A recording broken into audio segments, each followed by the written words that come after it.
সিনে থামসা আটা ধরছিলাম আমি, মানে আমি কি করতাম, কেমনে বেলতাম এতগুলো, মানে হাতে আমি হাসার জন্য এটা বেলতে পারি না, বুঝলি? এদিকে বেললে ওদিকে যায়, এদিকে বেলে এদিকে যায়। পরোটা বানাবো বাবা ভাবছিলাম, কিন্তু এখন দেখতেছি এটা কীভাবে বানাবো আমি।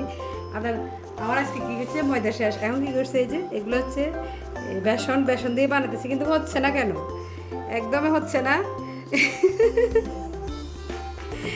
আল্লাহ, দেখেন আপনারা, আমার হাত পরিষ্কার আছে, সমস্যা না, তবে এইভাবে টাইনলো এটাকে এদিকে ওইদিক থেকে ওইদিকে সিরিজার হাতে থাকতে চাইতেছে না। কমেন্টে জানানছে আর ওকে চেয়েছে পরোটাইয়া এসে দেখেন।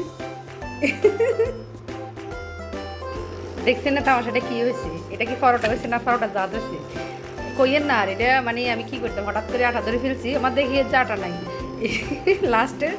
লাস্টে যেটা ফেলছি বাকিগুলো করে ফেলছি, লাস্টেরটা হাসতে হাসতে একদম শেষ।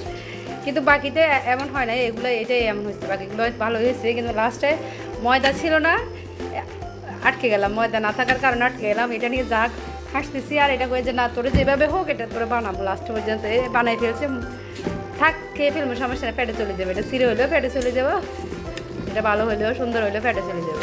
এখন সিঁড়ি বেরিয়ে গেছে তো হাসতেছি, ভাবলাম আপনাদেরকে শেয়ার করি জিনিসটা, হয়তো আপনারাও হাসতে পারেন, এই কারণে ভিডিওটা করা, না হলে করতাম না। কী হয়েছে এটা, এটা পরোটা হয়েছে না পরোটা জাত হয়েছে, কমেন্টে জানান তো।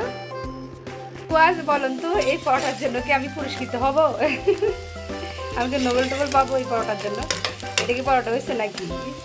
যাই হোক, আমি সিঁড়িমিড়ি গেছি, তবু এটা অনেক চেষ্টা করে এটা বানাই ফেলছি, অনেক চেষ্টার পরে এটা বানাইতে পারছি, বুঝছেন? অনেকক্ষণ সময় চলে গেছে, এটা এদিক গেলে ওই দিক যায়, ছিঁড়ে যায়, শুধু ছিঁড়ে যায়।